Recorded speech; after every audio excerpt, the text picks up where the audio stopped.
Good morning students, कैसे हैं आप सब। आज हम लोग स्टार्ट करने वाले हैं chapter number 3 fibre to fabric. ठीक है ना, सेकेंड तक हमारा हो चुका है। फाइबर टू फैब्रिक का मतलब क्या हुआ। फाइबर क्या होता है, बेसिकली एक छोटा सा रेशा जिसको हम बोलते हैं ना, वो होता है फाइबर। और फैब्रिक क्या होता है, कपड़ा। जैसे कि ये एक कपड़ा है ना।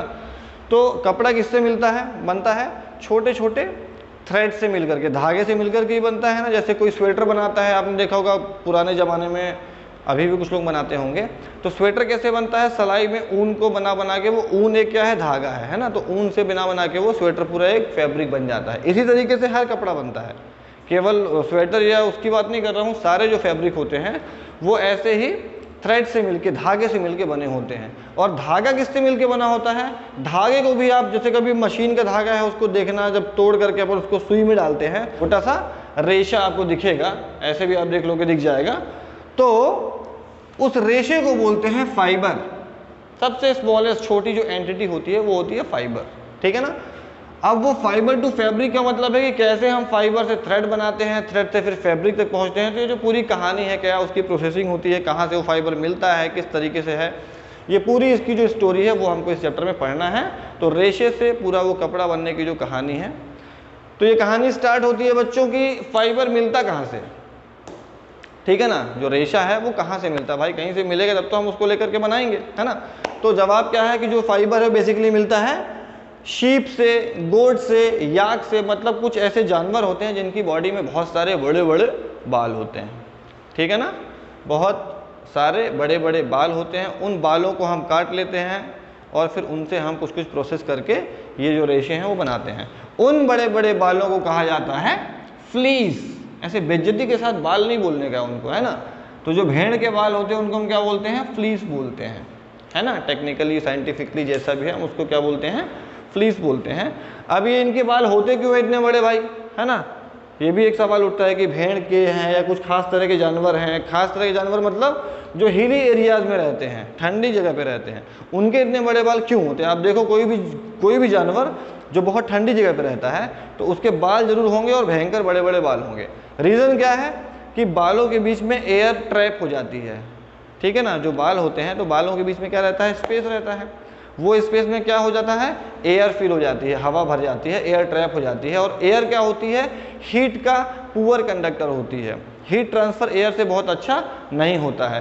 तो उन बड़े बड़े बालों के अंदर जो हवा भरी हुई है, उस हवा से उन जानवरों को ठंड से बचने में मदद मिलती है। बाहर की ठंडक उनकी बॉडी के अंदर नहीं जा पाती है और जो उनकी बॉडी की गर्मी है वो बाहर नहीं निकल पाती है। तो बेसिकली जो ठंडी प्रदेशों के जानवर होते हैं वो ठंड से बचने के लिए ऑटोमेटिकली उनके बाल इतने बड़े बड़े हो जाते हैं। मगर हम उन बालों को काट देते हैं और अपना स्वेटर बना लेते हैं। अब वो बेचारे पड़े हैं, खैर कोई बात नहीं, कुछ तो करना पड़ेगा। चलिए उनकी प्रॉपर फिर केयर उस टाइप से की जाती है। ऐसा नहीं कि बस काट के छोड़ दिए, जाओ बेटा घूमो, ऐसा नहीं है ना। वो अपन आगे डिस्कस करेंगे। ठीक है, तो ये एक तरीका है। तो वूल एंड सिल्क दो चीज़ें हम इसमें पढ़ेंगे अपने इस चैप्टर में, है ना। कि हमें वूल यानी कि ऊन कहाँ मिलता है, किस तरीके से मिलता है, और सिल्क रेशम, एक कपड़ा होता है ना रेशम, ये दोनों ही क्या है, एनिमल से मिलते हैं। इसीलिए हम इसमें आज ये पढ़ने वाले हैं कि हमको एनिमल से क्या चीज़ें मिलने वाली हैं ना। बाकी फाइबर तो काफ़ी तरीके से मिलता है, मैन मेड फाइबर होता है, सिंथेटिक फाइबर जो होता है ना, नेचुरल फाइबर्स होते हैं। तो ये है जो फाइबर्स हमको एनिमल से मिलते हैं। तो हम केवल ये दोनों फाइबर्स के बारे में इस कहानी में डिस्कस करने वाले हैं। तो अभी हम डिस्कस कर रहे हैं वूल के बारे में। आफ्टर सम टाइम या सम लेक्चर्स हम लोग डिस्कस करेंगे सिल्क के बारे में।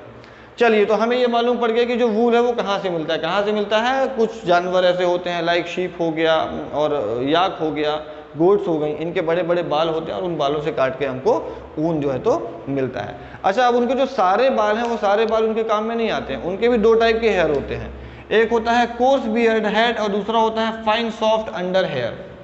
ठीक है ना। तो एक बाल तो ऐसे हैं जो बाहरी त्वचा पे होते हैं और बड़े बड़े से होते हैं, बड़े ही मतलब मोटे से रहेंगे और क्वालिटी वाइज वो बहुत अच्छे नहीं रहते हैं, बहुत कड़े कड़े बाल रहते हैं। ठीक है ना।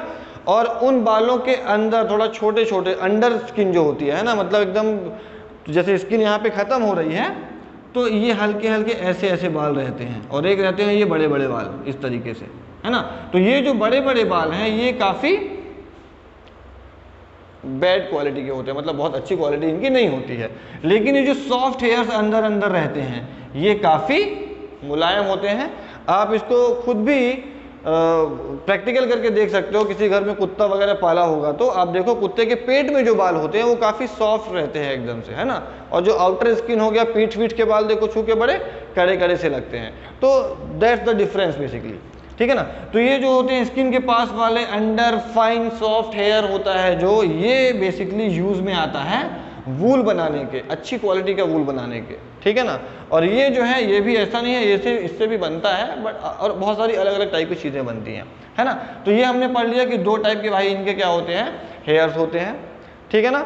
अब हमारी रिक्वायरमेंट बेसिकली क्या है, वूल बनाने की। हम चाहते हैं कि हमें ऊन मिले। ऊन कहाँ से मिलेगा, अच्छी क्वालिटी के बालों से। अब जानवर में क्या होता है कि भाई ये वाले बाल ज़्यादा होते हैं, फालतू चीज़ें वैसे ही सब में ज़्यादा रहती हैं, और ये जो काम की चीज़ है हमारे वो थोड़ा सा कम रहती है। तो अब हमें क्या चाहिए, हमको तो भाई यही फाइन सॉफ्ट अंडर हेयर चाहिए, है ना, ताकि हम बहुत सारा ऊन उससे बना सकें। तो हम फिर अब यहाँ पे क्या करते हैं कि एक्सपेरिमेंट करना शुरू कर देते हैं, ठीक है ना। बहुत तरह के भेड़ें होती हैं, तो कुछ क्वालिटी की भेड़ ऐसी होती हैं जिनमें ये फाइन सॉफ्ट अंडर हेयर काफ़ी ज़्यादा मात्रा में होता है, बहुत ज़्यादा मात्रा में प्रोड्यूस करती हैं। तो हम चाहते हैं कि केवल ऐसे ही भेड़ों की तादाद बढ़े, बाकी जो फालतू टाइप के टुच्ची भेड़ें हैं उनकी तादाद ना बढ़े।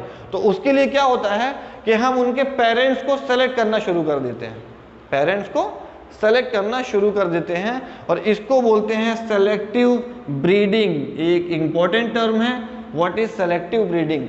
सेलेक्टिव ब्रीडिंग का मतलब ताकि हमें अच्छी नस्ल की आने वाली जो भेड़ है, आने वाली बेबी भेड़ है, बेबी शीप है, वो अच्छी नस्ल की मिले। अच्छी नस्ल मतलब क्या है कि हमको जो डिज़ायर्ड चीज़ है, मतलब हमको चाहिए फाइन सॉफ्ट अंडर हेयर, वो उसमें अच्छी क्वालिटी में मिले।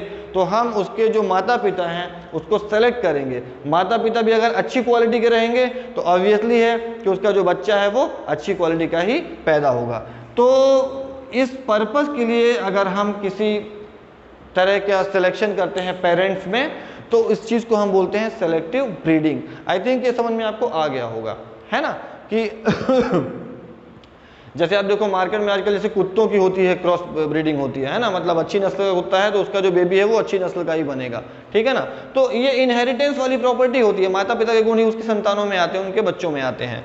तो हमें अच्छी क्वालिटी की शीप मिले, अच्छी नस्ल की शीप मिले, इसके लिए हम अच्छी क्वालिटी का बाप और अच्छी क्वालिटी का माँ सेलेक्ट कर लेते हैं पहले ही, और इसको हम बोलते हैं सेलेक्टिव ब्रीडिंग, सो दैट कि हमारा जो डिज़ायर्ड चीज़ है वो हमको इजीली मिल जाए, ठीक है। तो यहाँ तक हमने इसको समझ लिया है। अब ऊन हमें किससे किससे मिलता है, तो काफ़ी सारे जानवरों से मिलता है। मैक्सिमम जो यहाँ पे इंडिया में वूल यूज़ होता है वो शीप का ही वूल यूज़ में आता है, ठीक है ना, भेड़ों से मोस्टली हमें वूल मिलता है। इसके अलावा हम बात करें तो लद्दाख एरिया में याक रहता है ना। याक आपने सुना होगा, बचपन में पढ़ा होगा, वाइफ और याक। तो याक देखिए एक ऐसा सींग वाला बना रहता है, बड़े बड़े से बाल रहते हैं, दैट इज कॉल्ड याक। रहता कहाँ पे है, माउंटेन्स में, हिली एरियाज में रहता है, ऊंचाई वाली जगह पे रहता है जहाँ पे ठंड ज़्यादा पड़ती है। ठंड ज़्यादा पड़ने से क्या होता है, उसके पास गॉड गिफ्टेड बड़े बड़े बाल होते हैं, और उन बालों को हम काट करके अपना पर्पस पूरा कर लेते हैं। तो याक से भी हमको वूल मिलता है। इसके अलावा एक खास नस्ल की गोट होती है जिसको बोलते हैं पश्मीना गोट, पाई जाती है कहाँ पे, जम्मू एंड कश्मीर में। उसका भी जो अंडर स्किन है उसमें भी काफ़ी सॉफ्ट बाल मिलते हैं, हेयर्स मिलते हैं, और उन बालों से शॉल्स बनती हैं जिसको बोलते हैं पश्मीना शॉल्स। और पश्मीना शॉल्स बहुत ज़्यादा फेमस है, इंडिया की पश्मीना शॉल्स पूरी दुनिया में ये शॉल फेमस है। शिल्पा शेट्टी का जो पति है, क्या नाम है उसका, राज कुंद्रा, वो पहले पश्मीना शॉल्स ही बेचा करता था, मतलब वो जम्मू कश्मीर से पश्मीना शॉल्स लेता था और पूरे विदेशों में जाकर के उसको बेचा करता था, बहुत ही अच्छे और महंगे दामों में, है ना। तो इस तरीके से काफ़ी फेमस चीज़ है। तो ध्यान रहे, वो एक पश्मीना नाम की एक ब्रीड होती है, गोट की, बकरी की, पाई जाती है जम्मू एंड कश्मीर में। उसके जो बाल हैं, उसके जो हेयर्स हैं, उससे मिल करके ये जो शॉल्स हैं वो बनाई जाती हैं, ठीक है। इसके अलावा आप बात करें तो कैमल्स, ऊंट भी, कोई कोई ब्रीड के, खास तरह के ब्रीड के ऊंट होते हैं, उनके बाल से भी हम वूल ले सकते हैं। एक एक लामा और एल्पेका करके होता है, साउथ अफ्रीका साइड पाया जाता है, इससे भी आप वूल ले सकते हैं। तो ये कुछ अलग अलग तरह के जानवर हो गए जिनसे हमको वूल मिलता है। ज़रूरी नहीं कि ये इस ब्रीड में सबसे मिले, बस कुछ खास तरह की ऐसी इनकी ब्रीड होती है जो हमको वूल प्रोवाइड करती हैं, ठीक है ना। तो चलिए, अब इसके लिए ऐसा हो गया कि हमको स्वेटर चाहिए बहुत सारा, तो हमको वूल चाहिए बहुत सारा। तो ऐसा तो है नहीं कि कहीं भी कोई भेड़ जा रही है उसको पकड़ के हमने उसके बाल काट लिए भाई, है ना। कितना बाल काट लेंगे, एक बोरा हो जाएगा और क्या हो जाएगा इससे बड़ा। तो इससे हमारी रिक्वायरमेंट पूरी नहीं हो पाएगी। तो जो लोग इस बिजनेस में होते हैं बेसिकली वो बहुत बड़े एरिया में इन चीज़ों को पालना शुरू कर देते हैं। और यहीं से हमारी कहानी शुरू होती है फाइबर की, कि सबसे पहला स्टेप उसमें क्या होता है, रियरिंग का, रियरिंग ऑफ शीप्स, है ना। भेड़ पालन, इसको क्या बोलते हैं, रियरिंग बोलते हैं। तो रियरिंग का मतलब होता है भेड़ों को पालना। अब पालने से मतलब क्या होता है कि उसको इस तरीके का न्यूट्रिशन प्रोवाइड करना, इस तरीके का इन्वायरमेंट प्रोवाइड करना, सो दैट कि वो अच्छी क्वालिटी का बहुत सारा वूल हमको प्रोवाइड कर सके। तो सबसे पहला काम किसमें फिर करते हैं हम, फूड पे भाई, है ना। जब अच्छा खाना खाएंगे तभी तो अच्छा प्रोडक्शन देंगे, ठीक है ना। तो फूड की अगर हम बात करें तो शीप्स बेसिकली होती हैं हार्बीवोरस एनिमल्स होती हैं, है ना, शाकाहारी होती हैं, घास फूस खाती हैं। तो घास खिलाई जाती है इनको। आपने देखा होगा ना, अगर कभी आप नॉर्थ इंडिया में गए हो हिली एरियाज में, तो बहुत बड़ी मात्रा में भेड़ों का झुंड जो वहाँ पे चरवाहे होते हैं वो चराते रहते हैं घास वास। और यहाँ भी आपने देखा होगा कई जगह भी इस तरीके से। तो ग्रास खा लिया, मिक्सचर ऑफ पल्सेस दिया, दालों को ज़्यादा मात्रा में उनको दिया जाता है।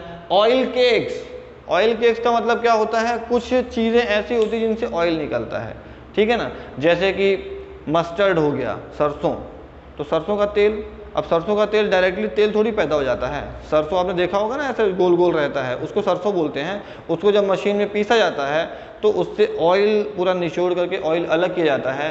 अब ऑयल अलग करने के बाद कुछ फालतू आइटम बच जाता है। जैसे गन्ने को आप निकालते हो, गन्ने का जूस, तो उसके बाद एकदम मरा कुचा सा एक साइड में रहता है ना छिलका, उसको बोलते हैं ऑयल केक्स, है ना।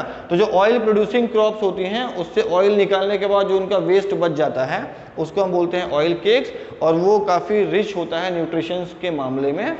तो कई जगह पे उनका यूज़ हम करते हैं एज अ फर्टिलाइज़र भी पेड़ पौधों के लिए, और इनको हम खिलाने के लिए भी इसको यूज़ करते हैं। अगला होता है कॉर्न, मक्का वगैरह हो गया, ये दिया जाता है। ज्वार हो गया, ये इनको दिया जाता है। तो ये सारा जो इनको फूड है वो प्रोवाइड किया जाता है, सो दैट इनका एक जो ग्रोथ है वो अच्छे से हो सके, ठीक है ना। और ठंड में इनको रखा जाता है बाड़े के अंदर, और ठंड में फिर इनको ला के घर में ही सब कुछ खिलाया जाता है। तो इस तरीके से मतलब एक अच्छे वे में हम उसको रियर करते हैं, पालते हैं, ताकि उसका हमको प्रोडक्शन अच्छी तरीके से मिल सके, ठीक है ना। तो अब आज हम यहाँ पे कर देंगे ख़त्म, और ये कहानी स्टार्ट होगी अब नेक्स्ट लेक्चर से। हम देखेंगे कि ये रियरिंग के बाद के जो नेक्स्ट स्टेप होते हैं वो किस तरीके से फिर हम उनकी कटिंग करते हैं, और कैसे उन बालों को निकालते हैं और उसको धो धा के और एकदम मस्त थ्रेड बना करके स्वेटर बना के पब्लिक को पहना देते हैं, ठीक है ना। बट अभी नहीं, इसके नेक्स्ट वीडियो में हम ये चीज़ कवर करेंगे। आज के लिए इतना ही। अच्छे से पढ़ाई करते रहिए। Thank you very much.